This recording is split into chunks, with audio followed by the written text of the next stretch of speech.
The first message from space arrived on a cold winter night in the year 2089. A young radio operator named Hana sat alone in a small station in the mountains of Korea. She was drinking coffee and watching the screens when strange sounds filled her headphones. At first, she thought the equipment was broken. Then she realized the truth. Someone out there was trying to talk to Earth. Within hours, the world changed forever. Scientists confirmed that the signals came from deep space. They carried voices, images, and warnings. Two great powers were fighting a terrible war among the stars. The Velen Dominion and the Korath Assembly had been killing each other for centuries. Hundreds of planets had been destroyed. Billions of beings had died. And now, both sides wanted Earth to join their fight. President Yuna Park was a small woman with tired eyes and a sharp mind. She had led Korea through difficult times before becoming the first leader of the United Earth Council. When her advisors showed her the alien messages, she sat quietly for a long time. The Velen promised advanced weapons and protection.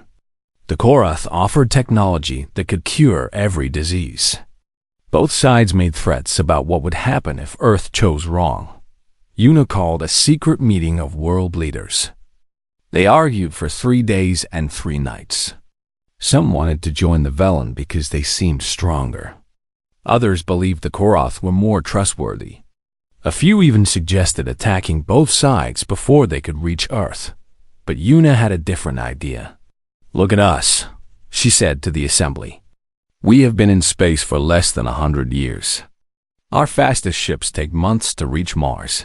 These beings cross galaxies in days. If we join this war, we will be crushed like insects.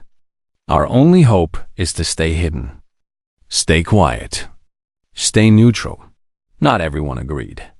Admiral Taiho Kim was a tall man with gray hair and a soldier's posture. He had served in 3 wars on Earth and understood military strategy better than anyone alive. He stood up and faced the president with respect but concern. "Neutrality is a good plan for now," he said. "But what happens when one side wins? What happens when they come looking for new resources, new slaves, new worlds to conquer? We cannot hide forever." Yuna nodded slowly. "You are right, Admiral. We cannot hide forever. But we can use the time to prepare. Build our defenses quietly. Learn everything we can about these beings. And pray that when they finally notice us, we will be ready." So began the silent years. Earth stopped sending signals into space. Radio stations were modified to reduce their reach.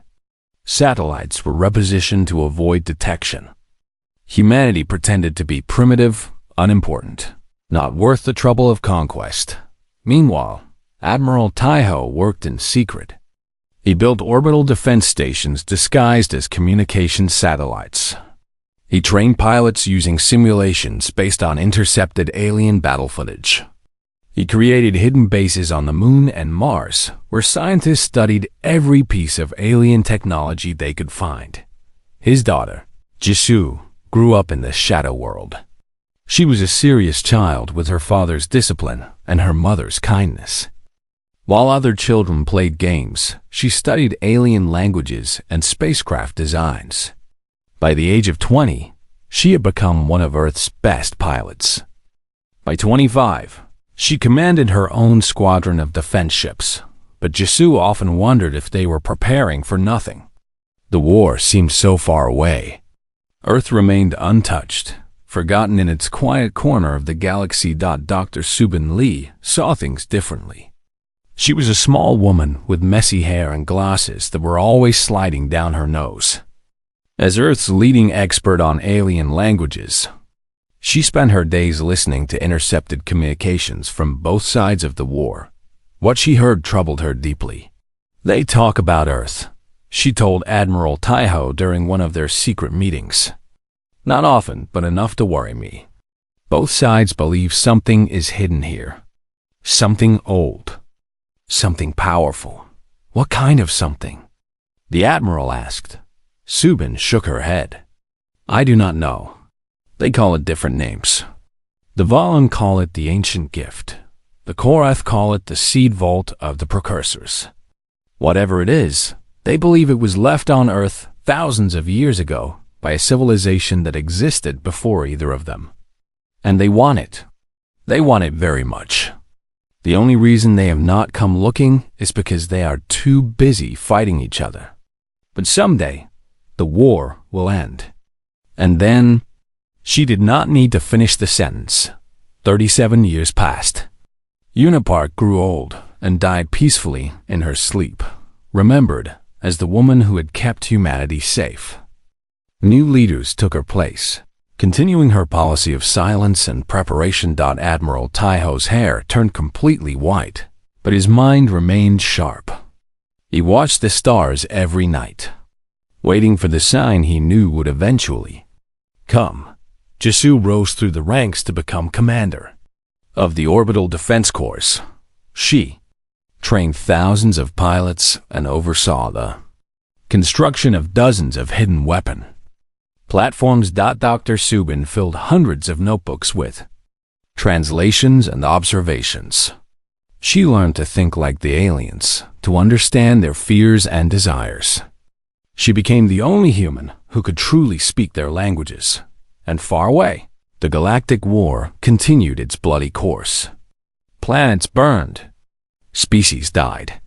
The Velen and Korath poured everything they had into destroying each other. But nothing lasts forever. On a quiet September morning, 37 years after the first message, a burning object fell from the sky and crashed into the Yellow Sea. It was not a meteor. It was not space debris. It was a Korath warship. And everything humanity had built, everything they had prepared for, was about to be tested. The fishing boat captain saw it first. A streak of fire across the morning sky, falling toward the water like a dying star. He barely had time to turn his boat before the impact created a wave that nearly capsized him. When the water settled, he saw twisted metal floating on the surface, glowing red from heat. He called the Coast Guard. The Coast Guard called the Navy. The Navy called Admiral Taiho Kim. Within 3 hours, Korean naval ships had surrounded the crash site. Helicopters circled overhead while divers prepared to enter the water. Admiral Taiho arrived by military jet, his old bones aching from the speed of the journey. But when he saw the wreckage, all his pain was forgotten. The ship was unlike anything humans had ever built. Its hull was made of a metal that seemed to shift colors in the sunlight. Strange symbols covered every surface, and through a crack in the side, they could see movement. Something inside was still alive. "Get me Dr. Subin Lee," Taiho ordered. Now, the rescue operation took 6 hours. The alien ship had sunk partially into the seafloor, and its internal systems kept sparking with dangerous energy. 2 divers were injured by electrical discharges before they finally cut through the hull and reached the survivors. There were 3 of them. They looked like giant insects, with hard shells covering their bodies and multiple eyes on their heads. Their legs were broken. Their shells were cracked. Green blood leaked from dozens of wounds. But they were breathing. Dr. Subin arrived by helicopter as the aliens were being lifted onto the naval ship. She had spent 37 years studying their language from intercepted messages.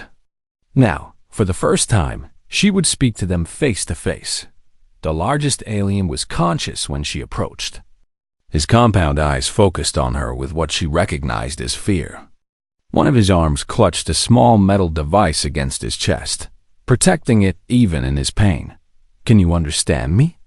Subin asked in the Korath language. Her pronunciation was not perfect, but it was close enough. The alien's eyes widened. For a long moment, he simply stared at her. Then he spoke, his voice a series of clicks and whistles that Subin had only heard in recordings until now. "You speak our words," he said. "How is this possible? Your kind was supposed to be primitive." "We listened," Subin replied simply. "We learned." The alien made a sound that might have been a laugh or might have been a cry of pain. Then perhaps there is hope after all. My name is Riven. I am a commander in the Korath fleet. Or I was, until my ship was destroyed. What happened to you? Riven's many eyes grew dark. We were fleeing. The war. The war is lost. The Velen have created a terrible weapon. It can destroy entire planets in moments. They have already used it on 3 of our worlds. Billions dead. Our military is broken. We came to Earth because we had nowhere else to go. Admiral Taiho had been listening through a translator device that Subin had helped design years ago. His face remained calm, but his hands were shaking. "Why come here?" he asked. "Earth has no part in your war." Riven turned his eyes toward the Admiral. "That is exactly why we came. We hope to hide here, to rebuild our strength. But I bring worse news than my own defeat. The Velen know about Earth now. They captured one of our officers who had information about your planet. A fleet is already on its way here."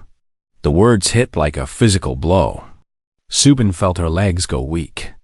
Taiho gripped the railing of the ship so hard his knuckles turned white. "How long?" Taiho demanded. 14 of your days, Riven answered. "Perhaps less if they push their engines hard. And they will push hard. The Velen believe something valuable is hidden on your world. Something from the time before our peoples existed. They will tear your planet apart to find it. 2 weeks. 14 days to prepare for an invasion by a species that had been fighting wars across the galaxy for centuries. 14 days to somehow defend a planet that had never faced an enemy from beyond its own sky." Taiho closed his eyes for a moment. When he opened them, his fear had been replaced by something harder, something colder. "Then we have work to do," he said. Thought the next hours were chaos. Emergency messages flew around the world. The United Earth Council was assembled for the first time in 15 years. President Donghyun Choi, a young man who had never expected to face such a crisis, addressed the global population with a simple message. The time for hiding was over. Commander Jisoo Kim was pulled from a training exercise and brought to the naval ship where the Korath survivors were being treated. She had studied aliens all her life, but seeing them in person made her stomach turn. They were so different from anything on Earth. So strange and frightening. But when Riven looked at her with his many eyes and asked for help, she saw something familiar in his gaze. Fear. Hope. The desperate wish to survive. "Why should we trust you?" she asked him. Riven was quiet for a moment. Then he held out the device he had been protecting, the metal box he had refused to release even while being rescued from drowning. "This contains everything," he said. "Our weapon designs, our shield technology, the locations of our hidden bases, the tactical weaknesses of the Velen fleet. I give it to you freely. If we are to die, let it be fighting together rather than alone." Jisoo took the device carefully. It was warm in her hands, almost like it was alive. "We helped you because it was right," she said. "Not because we expected payment." Riven made that strange sound again, the one that might have been a laugh.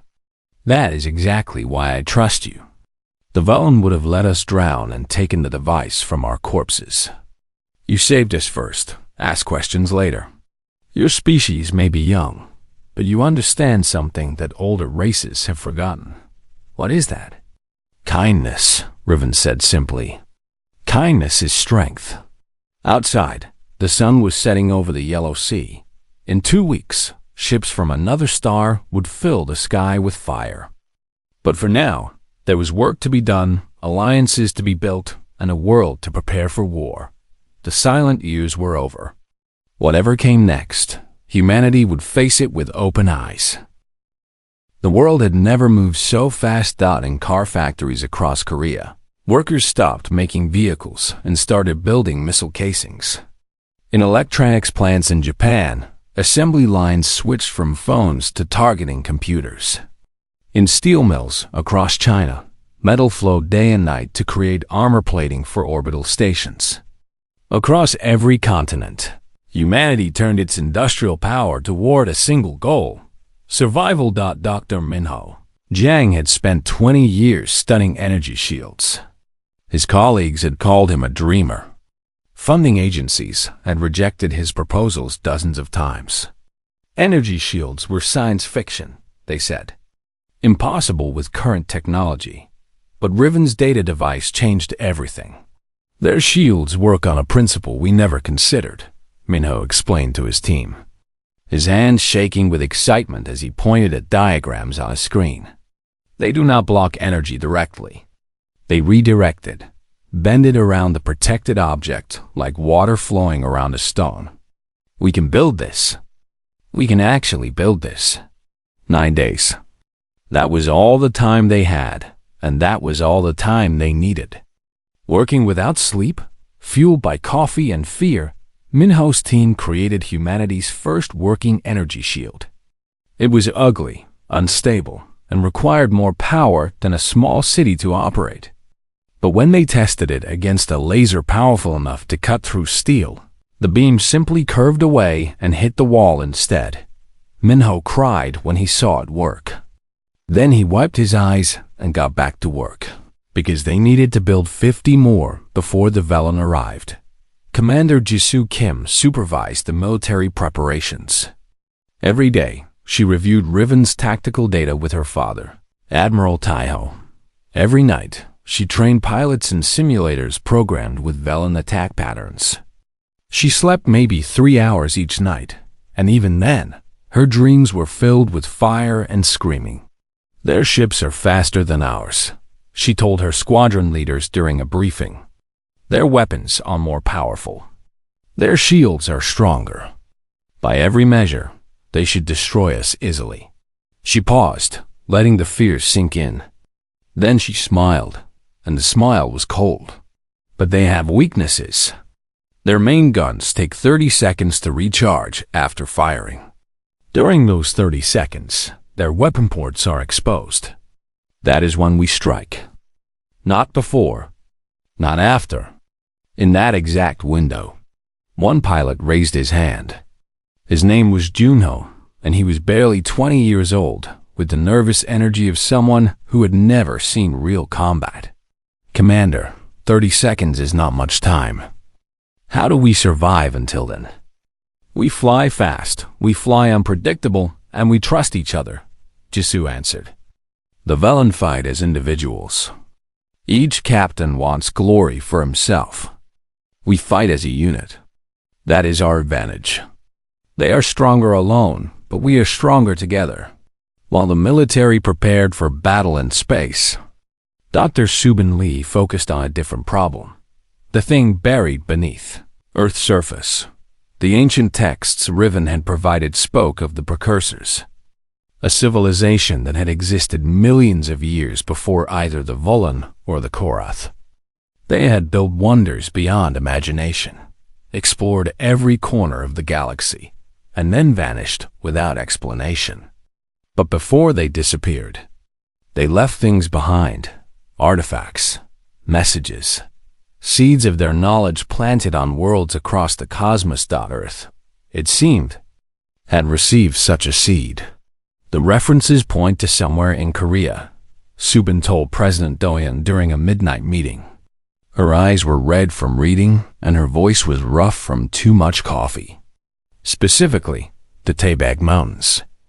There are cave systems there that go deeper than any we have explored. The Korath texts describe a chamber of metal and light, hidden beneath stone, waiting for someone to find it. What exactly is down there? The president asked. I do not know. The texts are not clear. It could be a weapon. It could be knowledge. It could be nothing at all. Just legends and wishful thinking. But both the Velen and the Korath believe it is real. That belief is what is bringing them to our world. The president was quiet for a moment. He was young for his position, only 42 years old, chosen for his calm manner and clear thinking. Now that calmness was being tested like never before. "If we find it first," he said slowly, "we might have a bargaining chip. Something to make them leave us alone. Or something to make them attack us harder," Subin replied honestly. "I cannot promise this will help, but I believe we must try." 2 days later, a team descended into the caves beneath the Tibet Mountains. It included Korean Special Forces soldiers, 2 of Riven's engineers who were healthy enough to travel, and Dr. Subin herself. They carried lights, supplies, and translation equipment. They also carried hope, though none of them would admit it. The caves were cold and dark and seemed to go on forever. For 3 days, the team climbed down through narrow passages and across underground rivers. Sabin's lungs ached from the thin air. Her legs burned from constant climbing. But she pushed forward, following symbols that matched the ones in the ancient texts. On the 4th day, they found it. The chamber was exactly as the text described. Walls of metal that glowed with soft blue light, covered in writing that predated human civilization by millions of years. In the center stood a pedestal, and on the pedestal sat a device shaped like a crystal flower with 100 petals. Subin approached slowly, her heart pounding. The Korath engineers hung back, their compound eyes wide with something like religious awe. "What is it?" one of the soldiers asked, his voice barely a whisper. Subin studied the writing on the walls, her mind working through languages she had never seen but somehow understood. The symbols seemed to reach into her brain, filling it with meaning. "It is not a weapon," she said finally. "It is a message, a call for help, and a warning." "A warning about what?" Before Subin could answer, the crystal flower began to glow brighter. A sound filled the chamber, a sound like music and thunder and a mother's heartbeat, all mixed together far above them. On the surface of the earth, the first Velen ships appeared in the sky. The battle for humanity had begun. The Velen fleet arrived at dawn.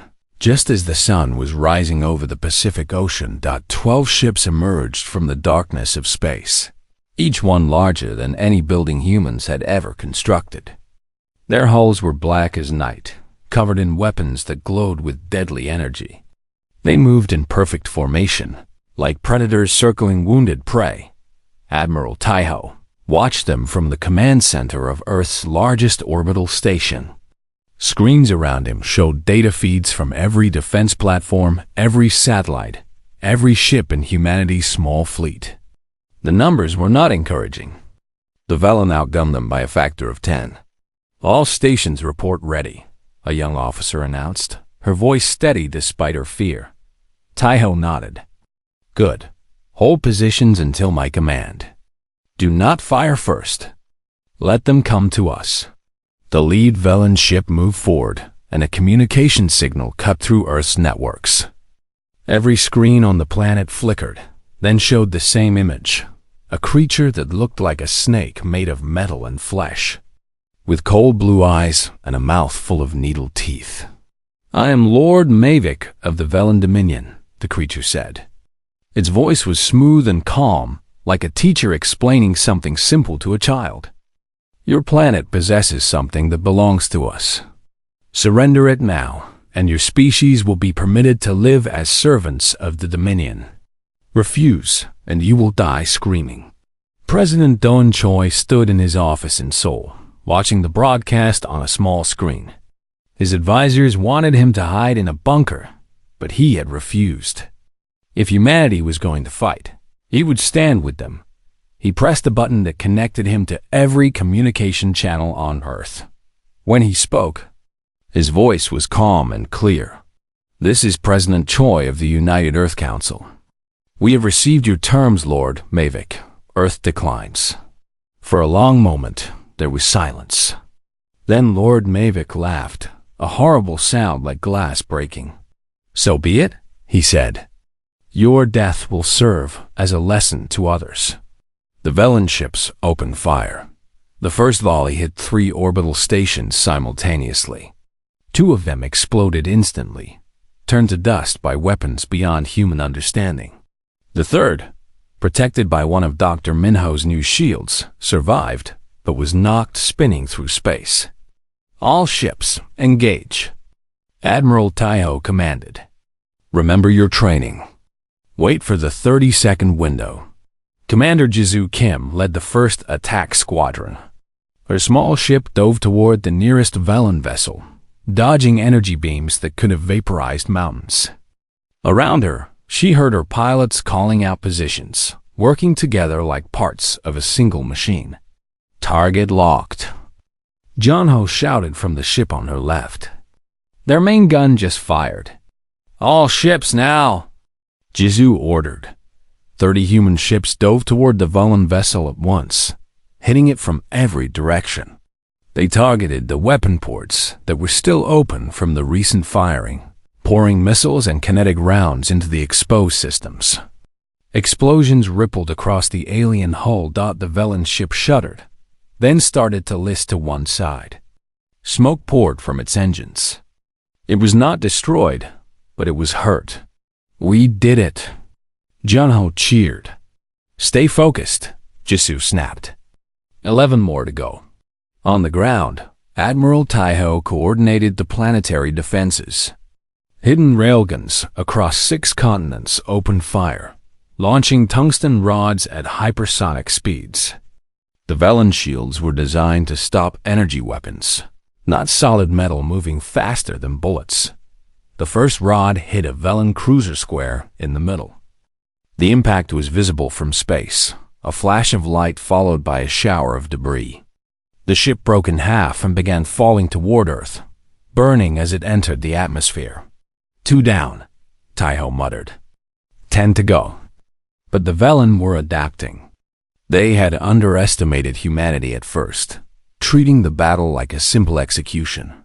Now, they understood that these primitive beings could actually hurt them, and their tactics changed. The remaining ships spread out, making it harder to coordinate attacks. They began targeting the railgun positions on the ground, destroying the hidden bases with precise strikes. Jizu watched 3 of her pilots die as a Velen beam weapon swept across their formation. "Retreat to defensive positions," she ordered, her voice cracking with grief. "Regroup at Station 7. For 3 hours, the battle raged across Earth's orbit and surface.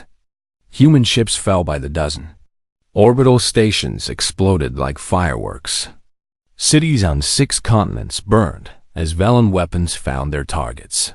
But humanity fought on. Pilots flew suicide missions to ram damaged Velen ships. Ground crews worked under fire to reload railguns and repair damaged systems. Civilians pulled survivors from burning buildings and carried wounded soldiers to safety. And slowly, impossibly, the Velen fleet began to shrink. By noon, only 4 Velen ships remained functional. Lord Mavik's flagship was one of them, and it was moving directly toward Korea. He knows, Taiho realized. He knows the artifact is somewhere in Korea. He is going to destroy the entire peninsula to find it. In the caves beneath the Taebaek Mountains, Dr. Subin felt the ground shake as Velen weapons struck the surface above. Dust rained from the ceiling. The ancient metal walls groaned with stress. "We are running out of time," one of the soldiers said. "We need to get out of here." But Subin was not listening.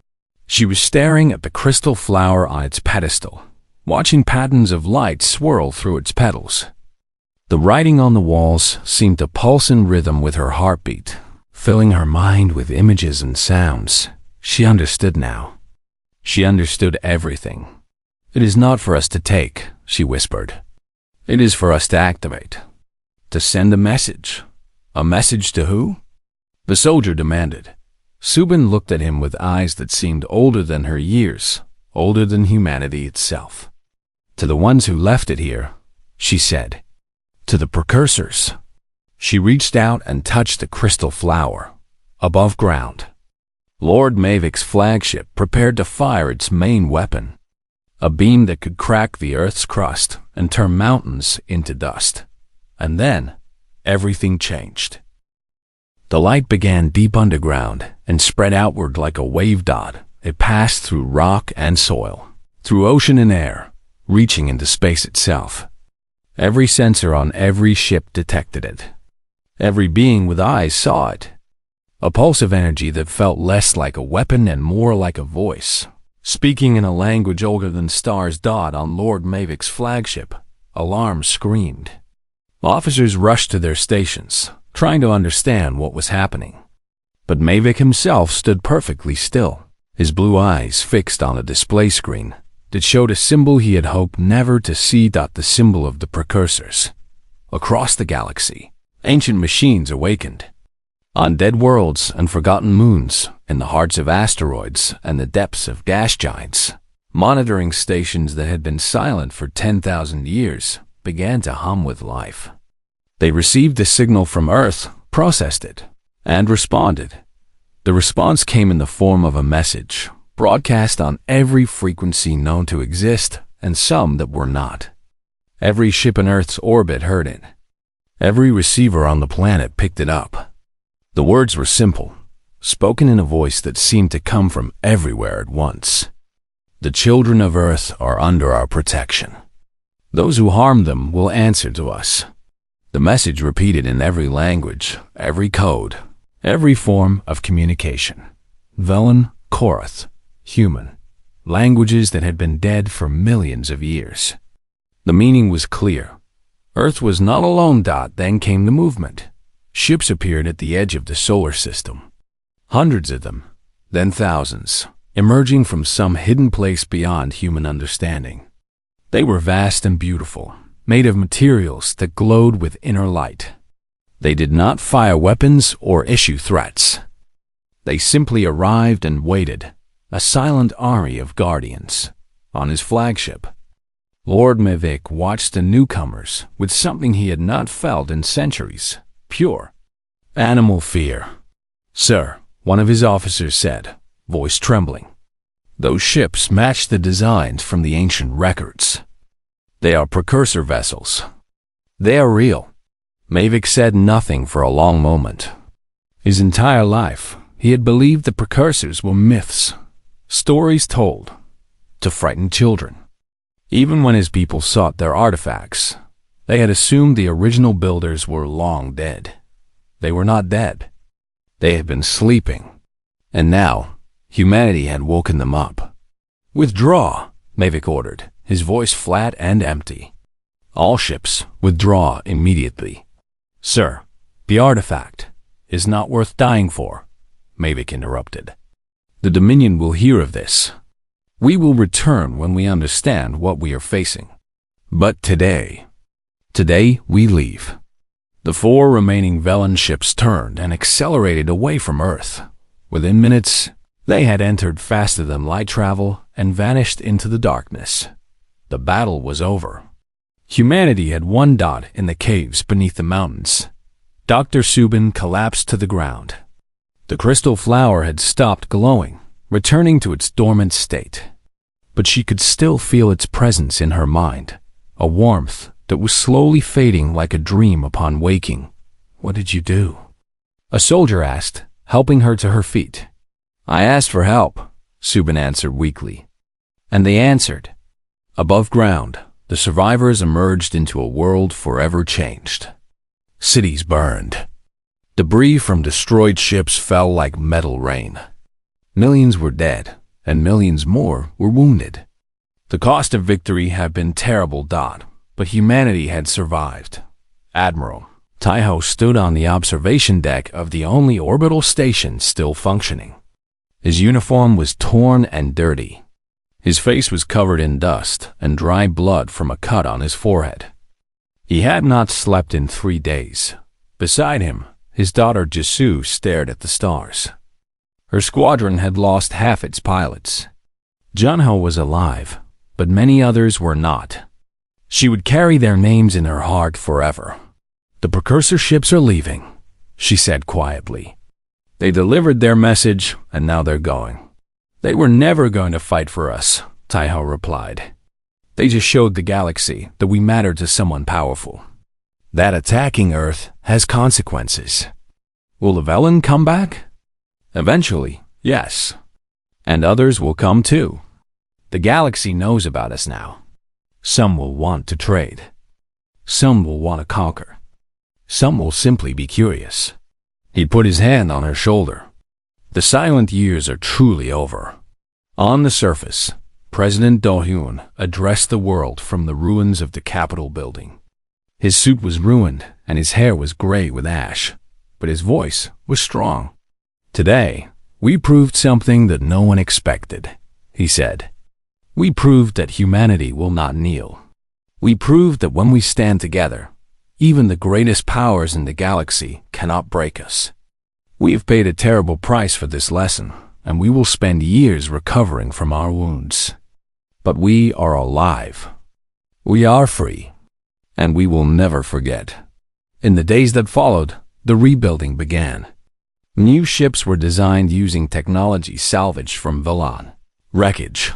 Dr. Minho's shield generators were mass-produced and installed on every major city.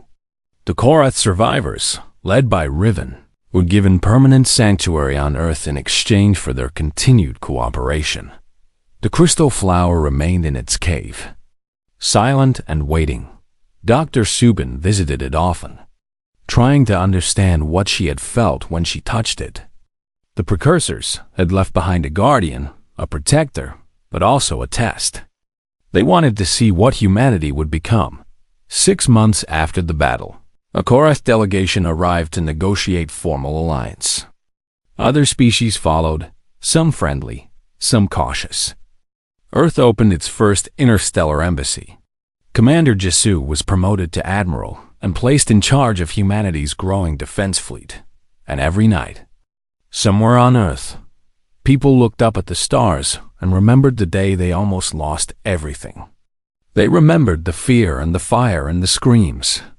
But they also remembered standing together, fighting together, refusing to give up even when victory seemed impossible. A monument was built in Seoul, on the spot where the first alien message had been decoded 38 years earlier. It listed the names of everyone who had died in the battle and carried a simple inscription. They thought we were primitive. They thought we would bow. They learned that humans do not kneel easily, and when we rise together. Far away, in the darkness between galaxies, the precursors continued their long sleep.